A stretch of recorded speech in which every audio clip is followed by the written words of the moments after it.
best understanding of what we're capable of and what we can achieve is by doing those small twists and seeing kind of the outcomes, the difference. And this is the difference between doing, our style distilling and doing the distilling that you're doing with mass production. Right.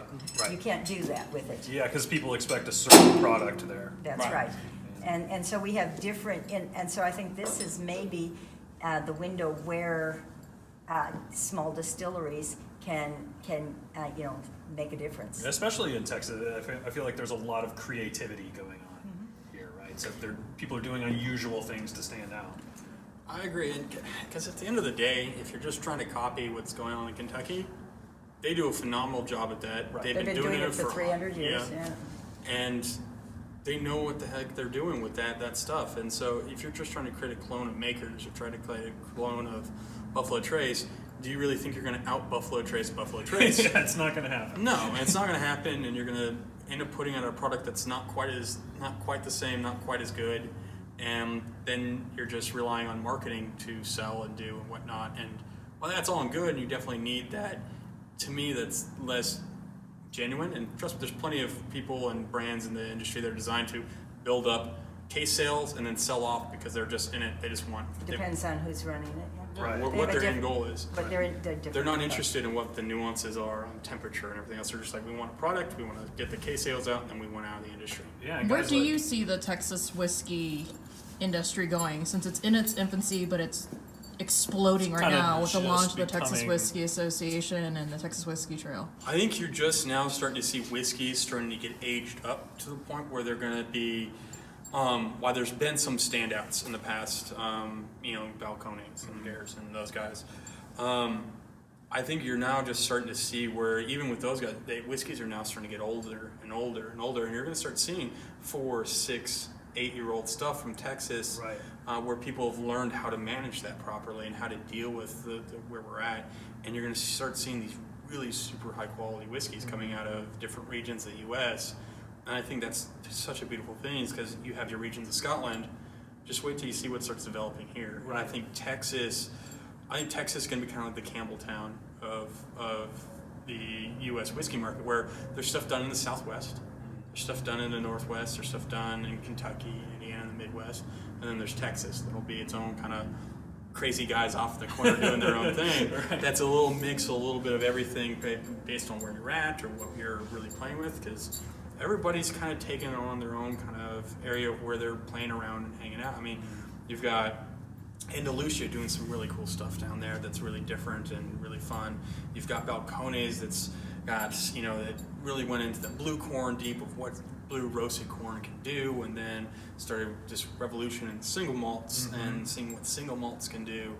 And I think it's just, you're going to start seeing, again, you're going to see, there's definitely flavor profiles that are really interesting between all the different distilleries here in Texas, but it's just going to be its own kind of thing off in the world. And I have faith in the consumer.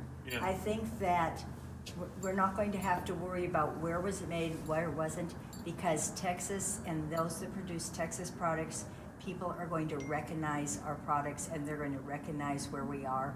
And I think that if we stay true and we worry about making the best product we can, that we stand to give Kentucky and the rest of the country their run for their money. Absolutely. So this is, you mentioned the Danika Barrel.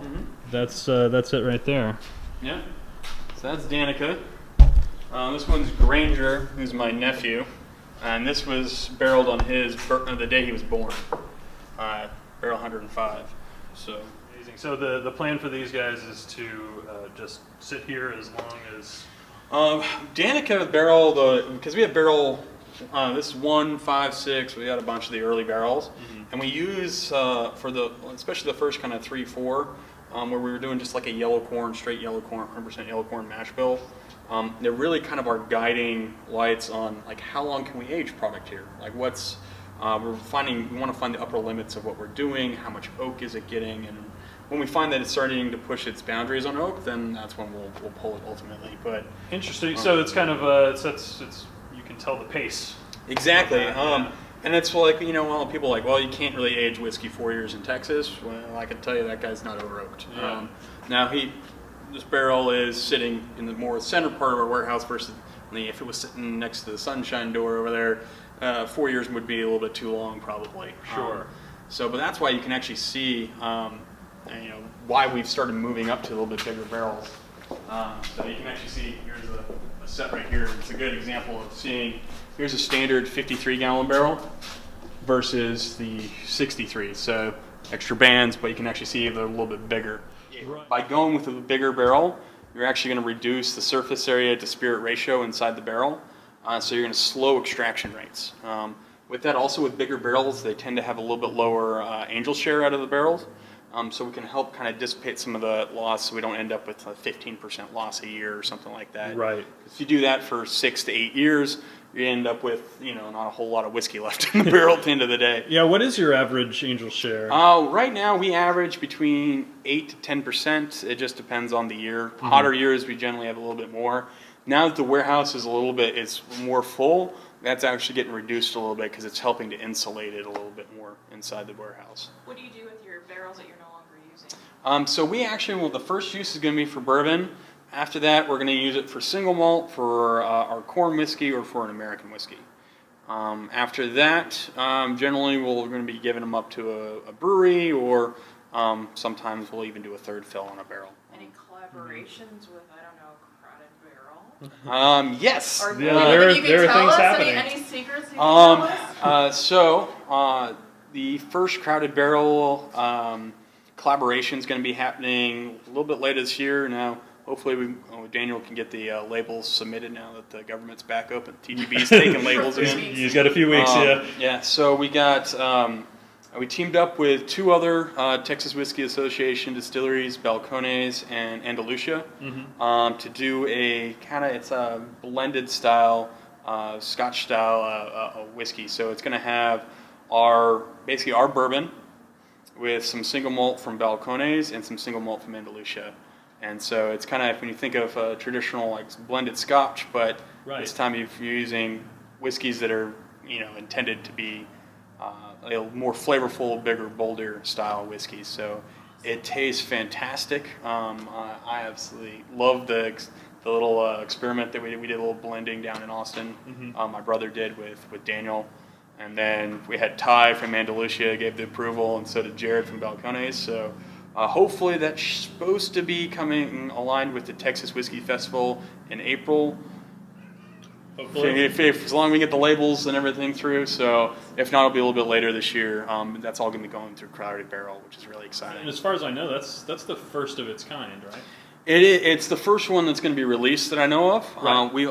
We've done a collaboration with another distillery with Whitmeyer's down in Houston. Sure. After Hurricane Harvey hit down there, we did a blend of our bourbon and his single malt. And so our bourbon was 2 years old at the time. His single malt was a little over a year, I believe. Blended that together, and it's sitting in a barrel. Half of it's sitting here, half of it's sitting in Houston. Here in another year or so, we will probably release that it's going to be a charity release. So we're really excited about that, and to raise money for Houston food banks and stuff like that. Oh, So. I fantastic. hear there's also been some talk amongst the members on the Texas Whiskey Trail about doing trail member Yes, only. so that's been releases, yeah. Marcia, Jonathan, Ashley, and I have been working through the barrel room this last week, tasting through some barrels and kind of picking out some single barrels. One, because we're about to turn 5 years old, so we'll have some really special 5th anniversary releases. One of those releases will be a trail only, so you have to be a member of the Texas Whiskey Trail in order to get it. And that barrel is fantastic, and I'm really excited about what's coming. And when is your 5-year anniversary? 5 year, we turn 5 years old. It'll be August for distilling, November for opening up to the public. So it'll probably be the end of the year when we start releasing the 5th year anniversary. That's amazing. And the road trip for Cast Strength. Right? Yep. Put on the books. Yeah. So we've got that, and then there's also some other collaborations that are a little bit farther away. They're coming down. I think you're going to see some more stuff with Crowded Barrel, and us working for it. So we're excited. Very cool. So one of the questions that had come up on our Facebook is, when are you going to expand your distribution to my city, and Right, that was so that was the we're number getting- one question. Yeah, I think. we're getting them from Wisconsin and Kansas. So and- I have some good news. I think I saw that it was a Kansas City and a Wisconsin Right. request. yeah. For the Kansas City folks, I just got word literally yesterday that Ironroot, Harbinger, Cast Strength, and XC have hit the Missouri market total wines, and there's a total wine on the Missouri side of Kansas City. So for the gentlemen out there in Kansas City, starting yesterday, at least it hit St. Louis yesterday, so it may be another day or two before it hits Kansas City. I don't know how they do the shipments out there. Sure. But it will be this week or next week that they should be able to get it in Kansas City. Wisconsin, they also have total wines, and it should be hitting there again in the next week, this week or so. If you're not in Texas, you're going to be wanting to look at Total Wine. Yes, if Total Wine should start carrying it, we got word about an hour ago that also in South Carolina had just gotten some Cast Strength Harbinger out there. Arizona? Arizona, it's actually hit this week as well. So it all is happening essentially right now, which is really exciting for us. But you hear a lot of times with smaller distilleries or even big guys in Kentucky, they use a lot of Chart 3, Chart 4 barrels. Right. We have a few of those barrels, but primarily we use much lower char here at Ironroot. Interesting. One that's going to come a little bit from our brandy background again, that they generally use toasted barrels. So most of our barrels here on site are going to be char 1, maybe with some toast done on before it gets charred, or char 2. The reason why Jonathan and I prefer the lower chars is because char, it creates like basically a carbon filter on the inside of that barrel. Right, it can remove some impurities and funky things going on in the spirit. Right? And when you have a climate like ours that's so aggressive that whiskey's going constantly in and out of that wood, that the higher chars actually will be more reductive than they are at helping with get the flavors in there. So we'll actually pull a sample when we're pulling samples today, and I'll show you exact same whiskey sitting right next to each other in the warehouse. Right. I'm going to show you how different they can be as far as color, smell, taste. Yeah, just as a result of how the barrel was treated. Exactly. Yeah. So it's something that we've kind of fallen in love with these lower chars, and it's something that you'll see when you're walking around here and be like, that's some really low chars that you guys are using. So Do you guys do your own char? Do you have we somebody local don't. that does it? Okay. We're going to use our cooperages are going to be doing the chars for us. Okay. That's a whole other science and a level of artisanal skill and skills in general that I don't have. So we let the experts do that. Yeah, that's kind of what I've found most fascinating about what you guys are doing. It seems like you're tweaking every little thing in order to adapt to the environment that you're in, right? Exactly. Just like from everything from the barrel char, from everything we were talking about, the distillation, using the heirloom grains and stuff like that. It's all it seems very purposeful to craft something that's adapted to making whiskey in Texas. Well, I think you have to if you're wanting to capture what's going on in Texas as far as agriculture, as far as our weather, that if you're not embracing it, then a lot of times you're fighting against it, and I don't think that turns out as well as when Right. you really you have to work with where you're at, and truly understanding how that impacts your product. I think is a really important thing for a distiller. It seems like figuring out what kind of whiskey this place wants to make. Exactly. Yeah. Okay. The alcohols will actually stratify out, so if you stick the thief in and you're only pulling from a certain section, then you're not going to get a good true pull of what the whiskey's like. Okay, so this gets from Bottom all the way up. Gotcha. We bought it in cognac this year. Nice. Surprise. So we're going to start with the lowest proof. Mom and Sophie will grab 2 glasses here. Small tiny pulls, we're going to do 9 or 10 barrels here. Rob, are we going to taste it and pour them back, or are we going to taste them and? We'll get a pitcher and we'll dump in the pitcher. Okay. Yeah. We'll just. We're starting with 180. 180. So this. When you have a stone, then you get. There you go. So. This is one of the nice things when you have the racks, you have enough room to actually pull the bung out, whereas if you're in Kentucky, you gotta drill into the barrels. All right, so how this guy works, you're gonna be pulling them after in a little bit when we do the other one, but I'm just gonna show you how it kind of works. Okay. He's basically just gonna drop it down in there. let it sort of hit bottom, and and then just pull it back So up. you're gonna get a little bit of char with it sometimes, So, right. frequently. But it also, you kind of have to just kind of pull it slow. The chain will pick up just a little bit of the whiskey, so you're gonna have a. So why do you don't like want it this? splashing out. Why do you like this better than the Thief? Because it gives you a little bit truer pull of what's in the barrel. Okay. So we'll do one set for Marcia and myself, one set for you guys. So this is one of our low rye mash bills. Okay. So this is not something that you've tasted directly from us before. So this is actually at a little bit lower proof. So this is probably sitting in 90s because it's going to get ready to be bottled in the not too distant future. So you've been proofing this down gradually. You can actually see the ticks on the side of the barrel. So I see. we practice slow reduction, which is again not something that's really done in Kentucky. So we'll slowly every time we'll add a little bit, about a liter of water to the barrel to slowly drop it from its barreling strength down to almost bottling strength. When we get it down to within a few degrees of bottling strength, that's when we'll dump the barrel and we'll put it out for a blend. The idea there is that you let it spend time at various proofs for a little, it'll extract different flavors. It's going to extract different flavors, especially with ryes. You're going to pull out a lot more of the sweeter vanilla, and the vanillin will come out at a much lower proof.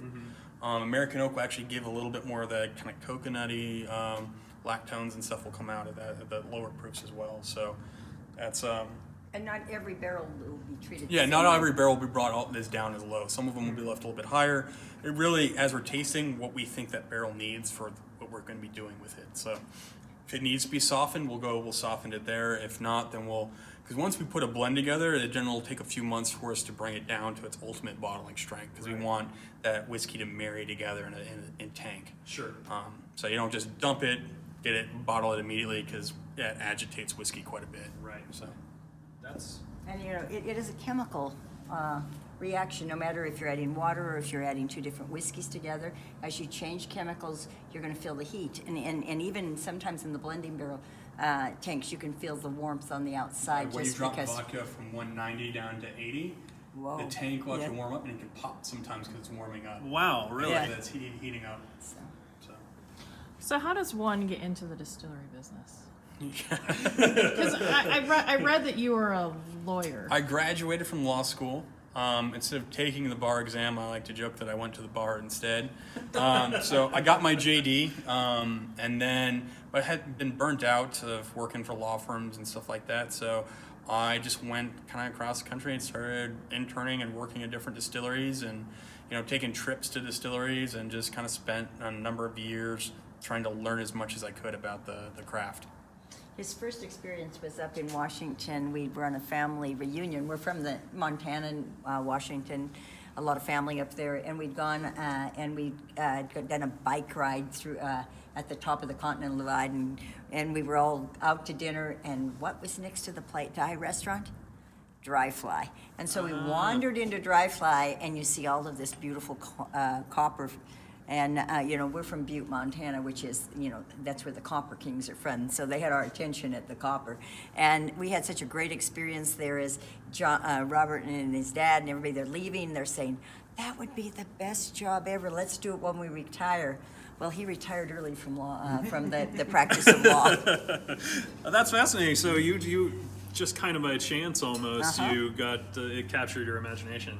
Really, it was by chance. Because, I'd been to breweries before. I've been to wineries. They have these beautiful stainless steel tanks. Yeah. But there's nothing quite like copper. I know that the warmth and there's something spiritual about it. I don't know. I like to say. Right. Yeah, exactly. It feels less sterile or something. Yeah. And, What would you tell somebody that wants to get into the distillery industry? study. So one, if you're getting in now, it's very different than when we were getting in and very different than when a lot of these other distilleries were starting. Small distilleries with little 50-gallon stills, it's a tough road to go. Especially if you're committed to grain and glass like we are, again, for a 50-gallon still to fill a barrel, it's going to take at least 5 to 10 runs to fill one barrel's worth of whiskey. Sure. Making a living doing that is very, very, very difficult.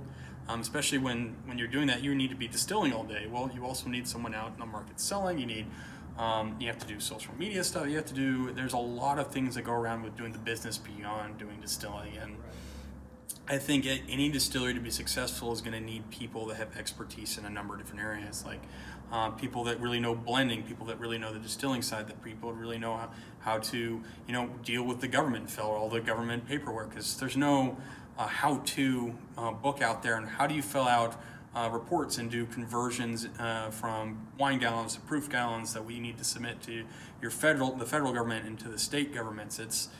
There's a lot of things that go into starting and working a distillery, and it takes time. And if you try to jump into it within 6 or 8 months after you start, you're not prepared. Right. You really need years to really look at, understand the business, look at what's happening in the market, and try to figure out where's your place in it and what is it that you want to do. Of course, I think it pays off to be a little bit naive, or maybe you would never do it. Right, yeah, it's one of those things, like, it doesn't make sense to get into, Yeah, but why you would have I to be do willing this? to take that risk, right? That's right. Yeah. But it isn't like, wow, I make whiskey and I put it in the barrel and I wait and voila. Mm-hmm. It's not quite that simple. Exactly. And it's a tough industry. It's a tough industry. Absolutely. See, you said this was a low rye mash bill, Right. and is it intended for a specific product? It could be used for Promethean or for the next like Harbinger XC, or again, it's sometimes we just kind of fall in love with barrels, so they're intended for one use, and they just may hang out for a little bit longer beyond when you were going to use it. And Soft, isn't it? It's very soft, a little bit of caramel, just a slight bit of like a barrel spice to it, but How old is it? not overwhelming at all. This guy is about 2.5, close to 2.5 years. So, Wow. Yeah, and that's, I mean, Look how light. you're right. A lot of Texas whiskey, if it was 2.5 years old, it would look like coffee, right? That's great. Yeah, this is kind of a cool little experiment we have.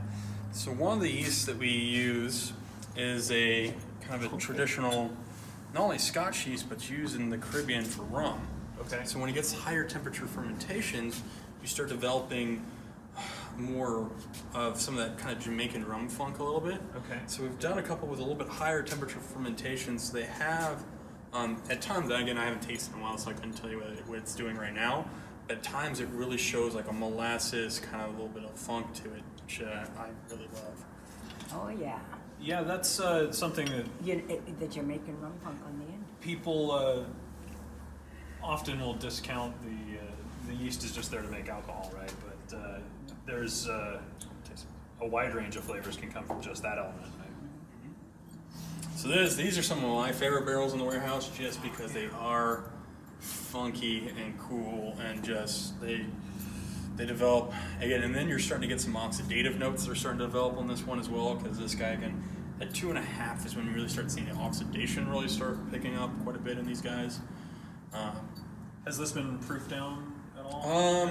A little bit, Just but a not little. much. Okay.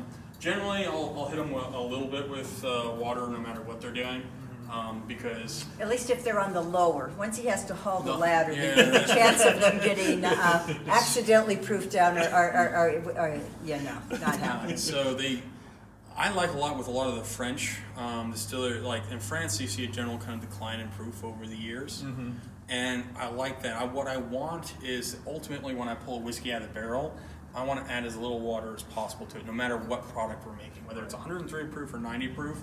I want it to have spent time in oak at its close to its boiling proof, because the whiskey will break up a little bit less, and you get some just really cool flavors even at lower, and you maintain a lot more mouthfeel if you're pulling out of the barrel and you're not adding as much water outside the barrel. After the fact, sure.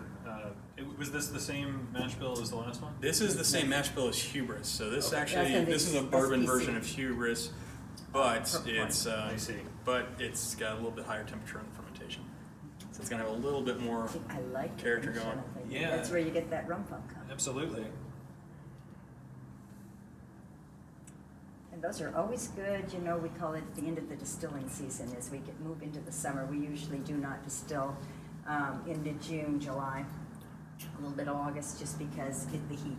It's hard to maintain the temperatures on food. Cooling. I see. Okay. So we start, that's when we know we can do these fun things with it. Sure. Stuff that you Right now, you're want a not. higher temperature Yeah, on. right now, we can't do it, but So we know. what we're going to go to next is some fun unicorn barrels, which we'll talk about what we do at the end of the distilling season every Oh, year. yeah, wait till you get those. Yeah, that's really, really Did you get to taste some?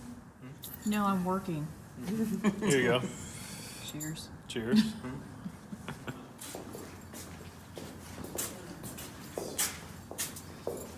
Is he not around today? He is not around today. He's got his daughter is a basketball tournament, so he's on family duty. Well, I'll tell you the easiest one to get to right now. I'm actually this guy right here. 274. We'll do 274 and 274. We'll do a couple Bloody Butcher because you haven't tasted that by itself yet. Yeah. So, you know, because you might as well learn what all the different corns taste like if I'm going to talk about them.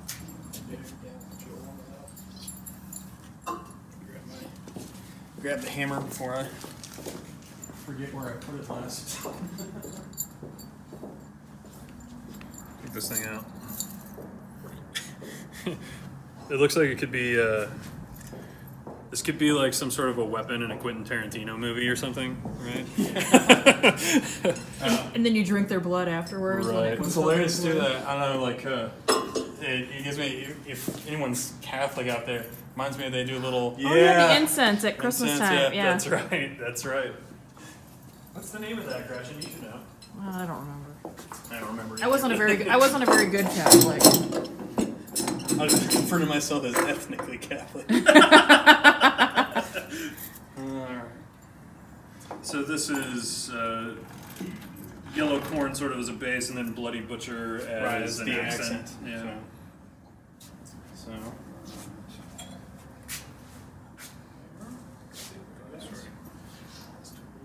Marcia's.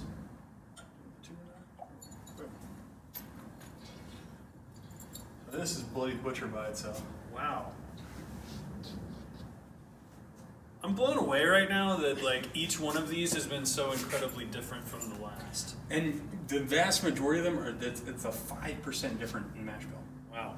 When we're talking about like that we don't believe like that we think that you could see a huge difference just with, you know, an accent of that corn. I think this is the perfect example just to show you like, holy crap, yeah, these are vastly different from each other. Right. Yeah. This is phenomenally different from anything that we've tasted up until this point. So it's got some hash marks on it. Hash marks, so it's been watered down a little bit. It's probably still sitting about 115-ish. Okay. So this is going to be a little bit more of a smokier style barrel. So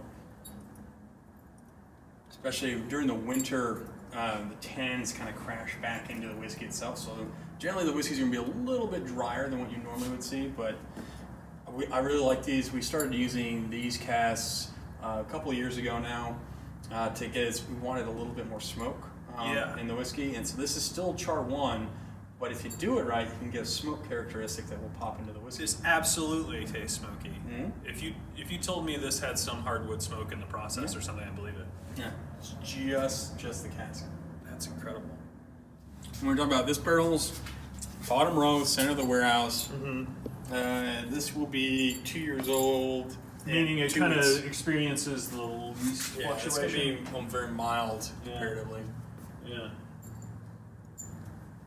I think this might be my favorite so far of the barrel samples, anyway. Good. Well, we're about to get some fun. Like, if you do like this, we got another one that I like a lot. That's in this same kind of section. Yeah, there's some fun stuff. We'll get a purple corn that's also in this sort of barrel rather than the Euro cask, and that's a lot of fun too. That's great. But these are all right around 2 years old. So is that a barrel that Josh could do like the evolution barrel if he or anybody if they so choose, or is that Yeah. one that you're gonna release? No, this one definitely is up for grabs. Right. Normally, this you would pull from this to add to a blend, right? Yeah, we pull out of this guy to do a blend or something like that. Sure. God, that is great. Oh, now you're gonna share. I gotcha.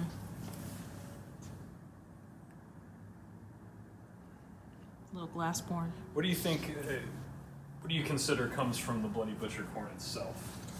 To me, I get a lot more cherry generally. Now these guys won't show up quite because these are just now turning 2, and that generally will start showing up Now you get, which it's kind of crazy because you'll get some cherry notes that will actually come from yeast and esters, and then you'll get some fruit characteristic that will come from the grain. And unless you play around enough with like younger stuff, which we're not going to taste anything unless you really want to taste some 1-year-old stuff. If you want to, we can definitely do it. But when you start playing around with that stuff and really understanding the evolution between how the esters will form and change and what you're going to get one from just straight up grain notes. Yeah. And so how do you learn that? Is it just through the process of tasting? Coming off the still again, probably before we walk out of here, we'll have you taste the quote-unquote moonshine, which is the Bloody Butcher Corn White Dog. That's not the stuff that makes you go blind, is it? No, it's not. No, it's not. No. I'm just checking. No. We cut a little bit tighter. That shows you that it does have a little bit. I almost get almost like a more of the red Twizzler, red vine type note from Bloody Butcher. Okay. So kind of a candy, not quite black licorice, but yeah.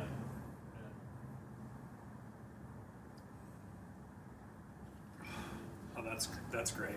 Yeah. I could have that all the time. You could, Josh, if you play your cards right, you could have an evolution barrel every year and a half. Right, for that. Brad? This one right here. At least that's my opinion so far. So far, we're only 4 in. We got a ways to go. So we'll do one more of these. Another one of these barrels that to me is because this one are more unicornish in that this one has a lot more smoke than they're all going to have a little bit of smoke from this profile barrel, but this one specifically pulls in a lot more smoke. I love it. It jumps out. Absolutely. Company is is gonna be our main cooperage. We use two cooperages, one for French oak, another one for Independent State for European and American. Okay. So we do have some fun French oak stuff, which you're gonna see the barrels, and they might have a distillery label on them that you might recognize. I see. Who else uses French oak? You might know. But, Starts with a B. all right, where is the?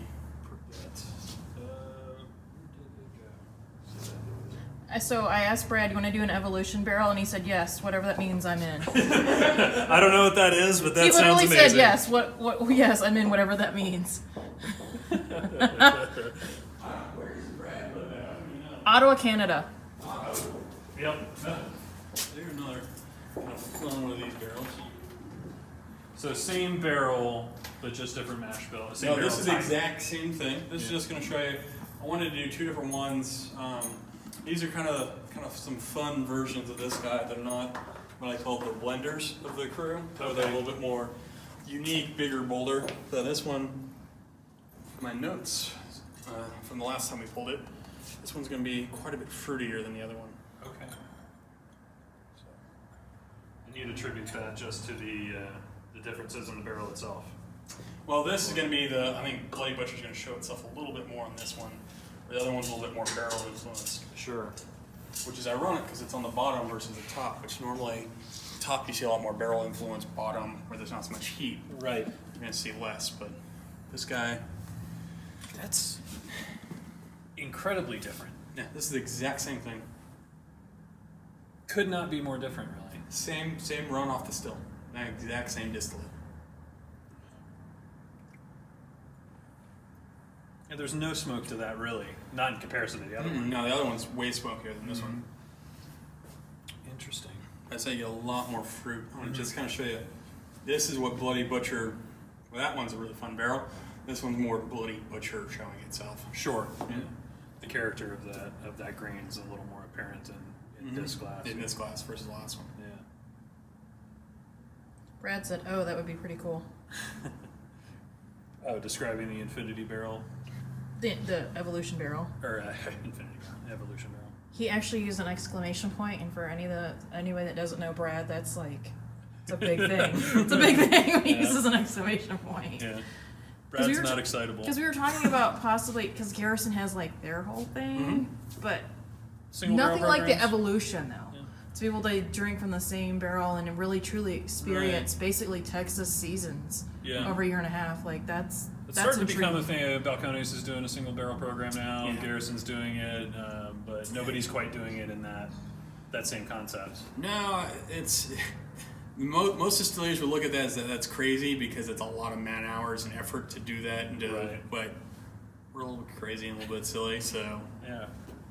and to me, it's a nerdy thing that I love, and that I really enjoy watching, and so. Well, I mean, if it's inspirational to you, then there you go. I mean, why not pursue that? Exactly, and it's, I don't know, it makes it a little bit different, and it's something that we can offer that big guys are, trying to manage.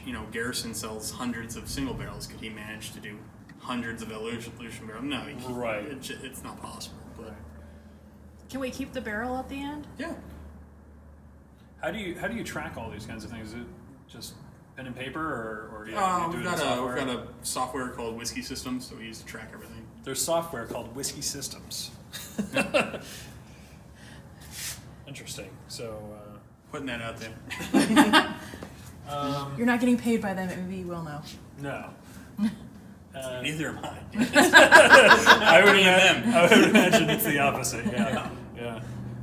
So there's is there like a barcoding system or something like that? Yes, so there's a barcoding system, which Jonathan, we face the barrels the opposite way.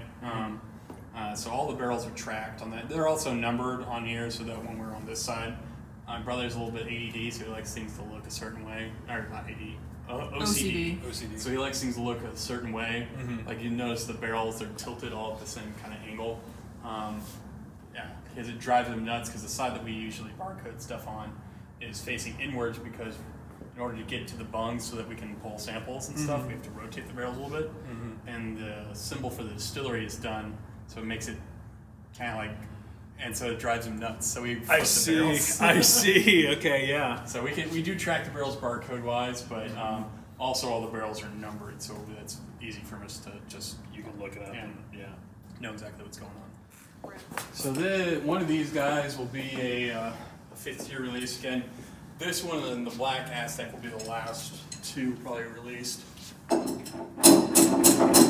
We'll have the Purple Horn Magic Mana, which we'll do next, which is really fun. Off the still, Magic Mana smells, it kind of tastes like sugar cookies.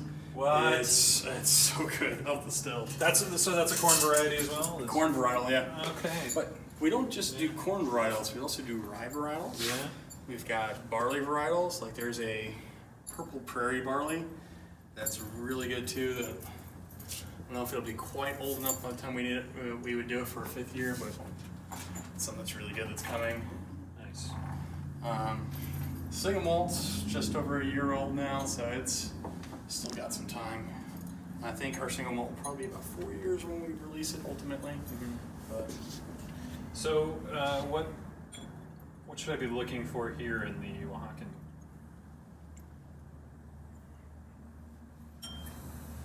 well, Sort of I'm character. gonna let you tell me first. See what you think. Oh, see, I was trying to trick you into telling me. Pre-zombie powers. He's making you get your zombie powers. I haven't been through the class yet, so I'm not qualified to make. Well, we're just working on it. You're going through the Ironroot song class right now. That's right. So you're gonna get a lot more smoke again, just because of the style of barrel it's in. Sure. This one's gonna have a little bit more heat to it, though.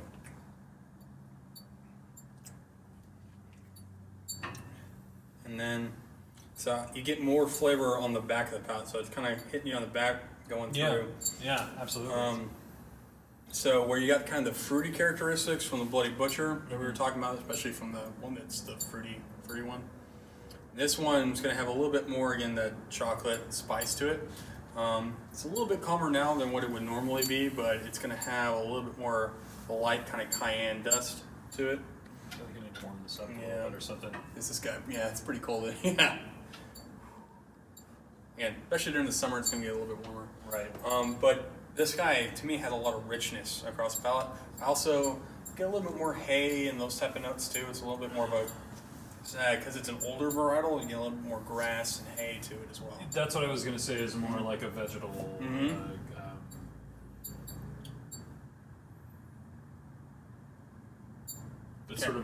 dustiness too. Mhm. Yeah. I know that I warm it up a little bit. It kind of leaves out. Yeah.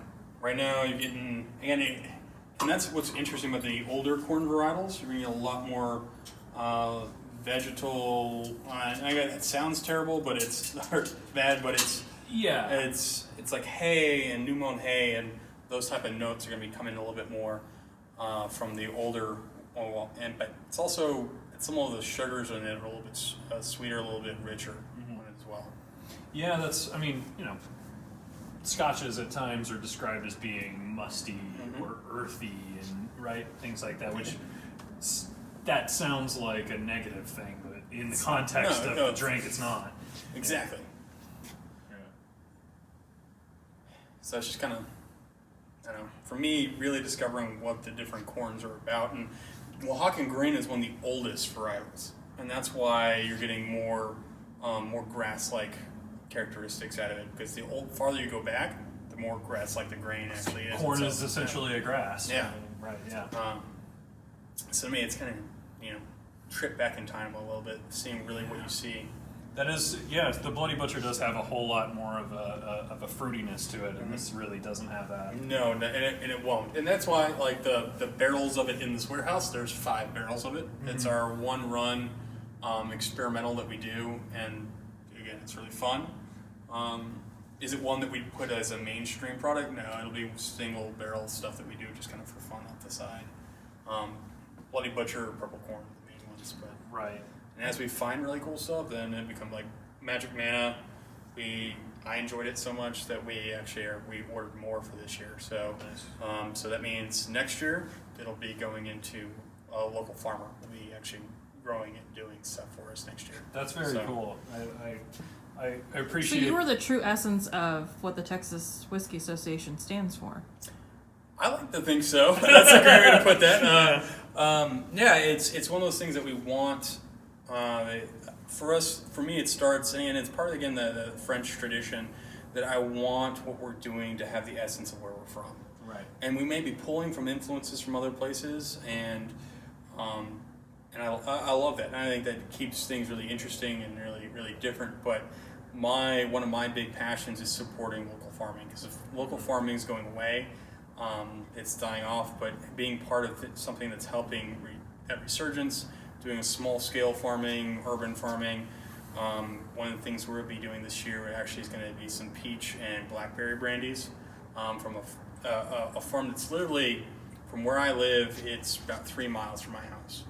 Nice. And I live in a fairly urban area, and it's a farm that does pick stuff, but not all the berries are the right shape, and it's stuff that, even though we'll pick it at the appropriate time for us picking for brandy purposes, because they're an organic farm, we'll be able to use some of the stuff that they couldn't use for just the normal stuff for people. Yeah, stuff that wouldn't look good on a grocery store. Exactly. Yeah. Okay. And so we can use it at its prime, and exactly, and I can go out there and pick it when I want to, which is, for me, that's the most important part about brandy, is picking the crop at the right time and processing it at the right time. If it's too ripe, then it just doesn't come off the still properly. Yeah. It's the same thing with grapes.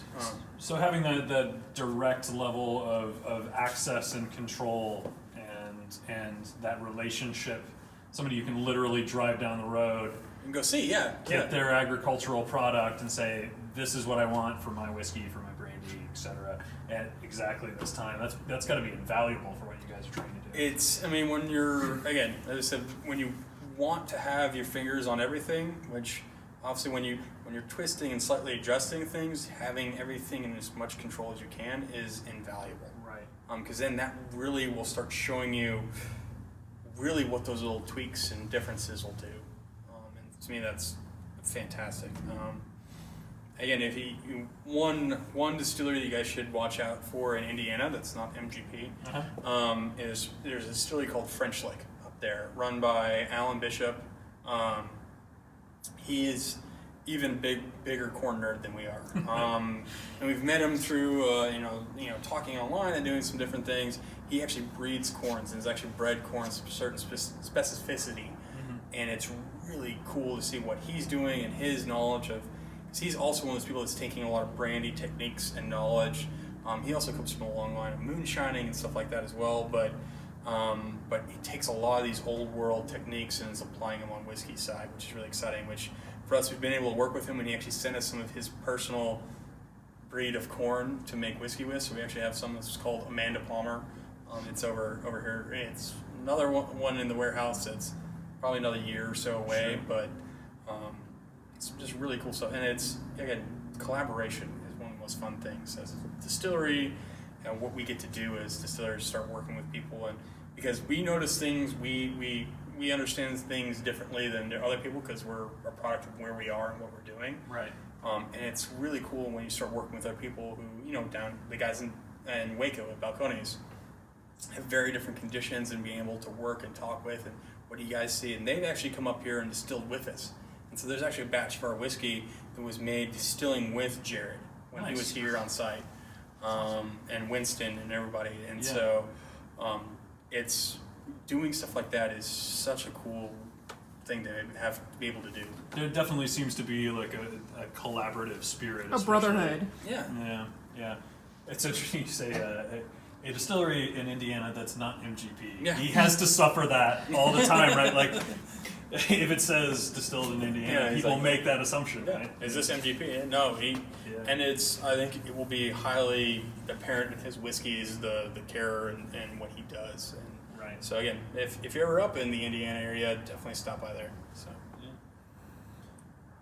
yeah, as this kind of sits in the glass and warms up, I get just so much more off of it.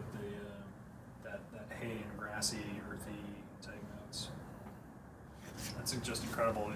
They're literally right next to each other. Yeah, and how different they are. Yeah, and it's between these two, 5% different in mash bill. isn't that amazing? Everything else is 100% the same. Same yeast, same fermentation temperature, same everything. Right. So we have what we call our Ksw barrels. I need to tell them Which about stand- KSW because I always help make these. All right, you're up, Mom. Jonathan and I, Let's go, Mom. KSW, kitchen sink whiskeys. Ah. You know what kitchen sink happens? At the end of our distilling season, remember I told you we didn't do a lot of distilling in the hotter months just because the fermentation's really difficult for us to control. We look and say, what do we have left over? I see. And so what do we have left over all goes together. So if we have a little bit of caramel malted wheat, or in this case, quite a bit of caramel malted wheat, I believe. And if we have some rye whiskey, if we have some rye grains, or if we have some malted barley, we're going to put it all together to do our final run of the season.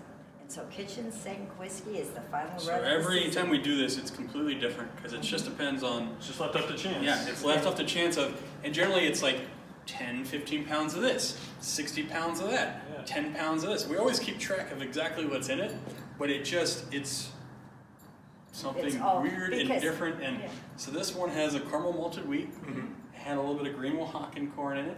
It's got Vienna malt, which is not a malt you typically see used in distilling. It's got a little bit of Maris Otter in it. It's got, obviously local yellow corn, and then some little bit of purple corn, a little bit of Bloody Butcher, all done together in one big random batch. Is it new oak? Yeah, it's gonna be new. Always new. Always new. And you see, hence the I on the bottom. Independent. He's going to be an independent So I'm guy. gonna let you pull the sample out of this one. What? Okay. I think you just made his dreams come true. Cool. So we want to drop this down until it hits the bottom. bottom. Hits the bottom, and then just pull it Kind out. of like the anchor, You right? hear it bubble, and then There it is. Go ahead and pull it out. Aren't these wonderful? Yeah, We know that's why the amazing. French love them. The Privette's so There you French, go. right? Right.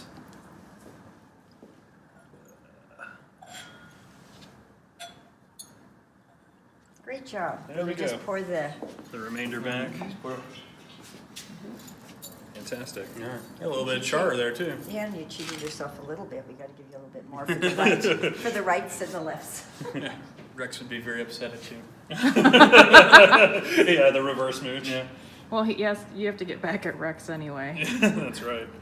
broken promises. So this can be a little bit younger than what we tasted last, but it's just kind of, it's going to be just, right now you're getting all the different grains just kind of playing around, figuring out what they're doing. Exactly. Yeah, it's got a lot of cereal note to it.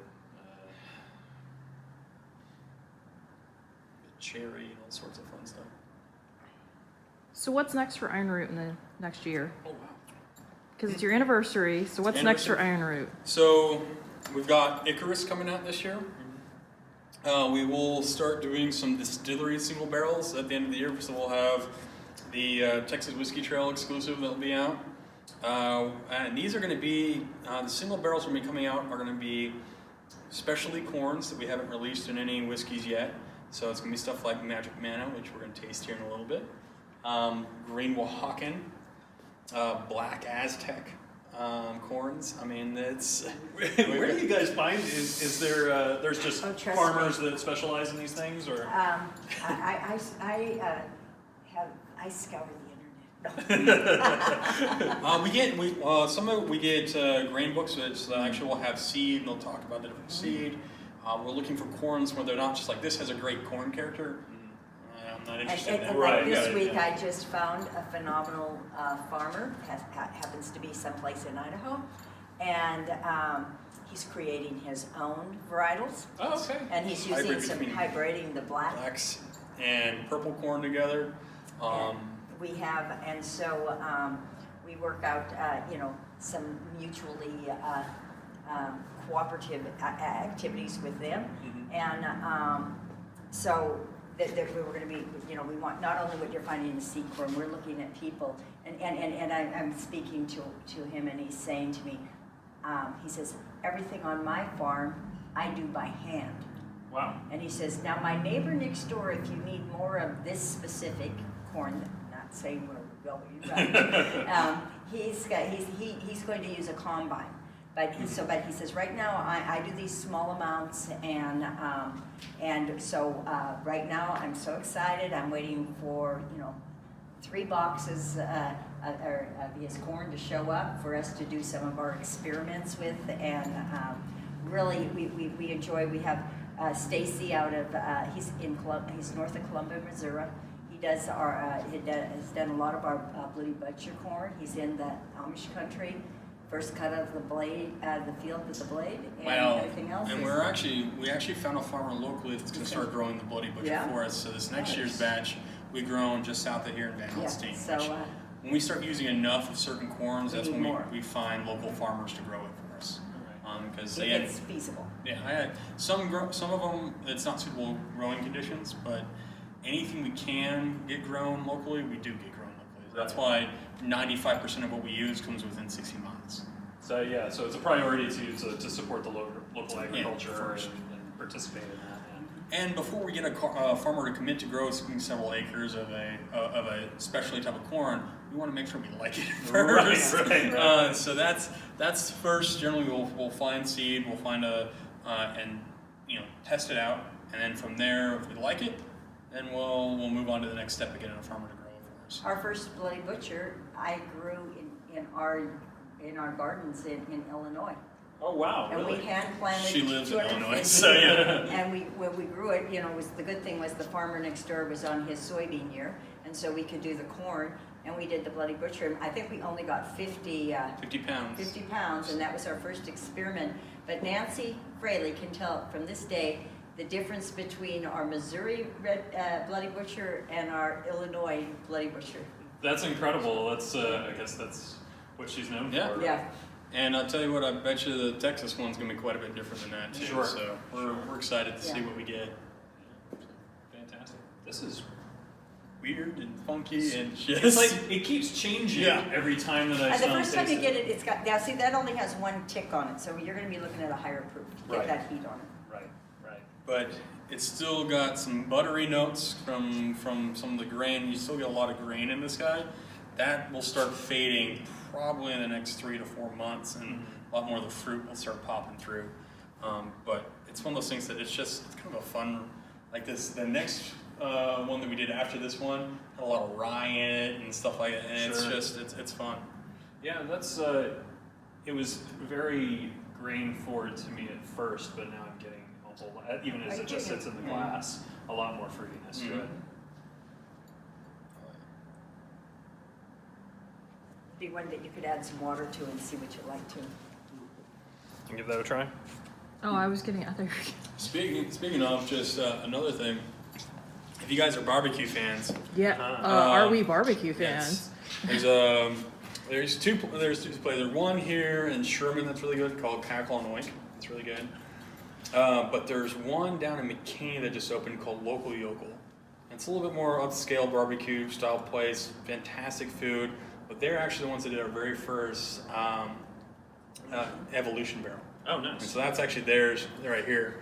They started going through it too fast, and so we actually had to get them a second barrel. So they have two different Evolution barrels that they're flipping, going back and forth between. Oh, awesome. Because I was like, if you're going through the 7 cases in 6.5 weeks, you're not going to see a bunch of difference between the two barrels, so, Right. between the different pulls. So slowed them down a little bit by flopping them back and forth. Sure. So you want to, like, say it's halfway, you want to let it spend a few months or something like Yeah, that. so this guy's probably about right here on the fill level now. So the really fun stuff starts happening right now. We're starting with to the- plan the dinner. With the greater headspace. Yes, the headspace, more oxygen, oxidation. You're gonna have a little bit faster evaporation as it gets lower. Sure.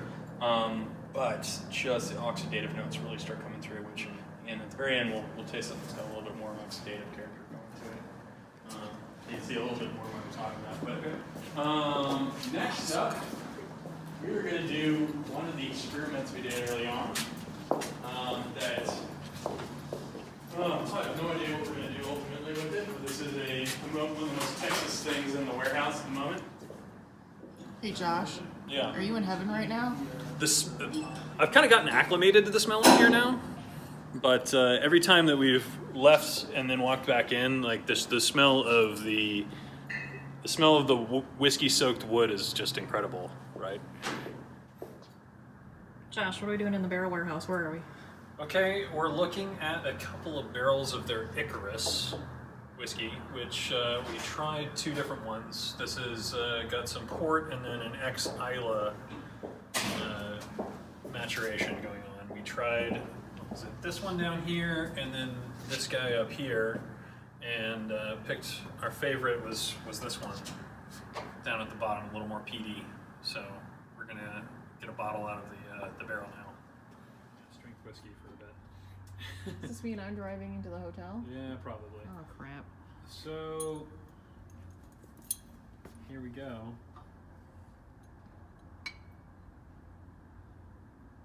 Filling up a single barrel of Ironroot Icarus.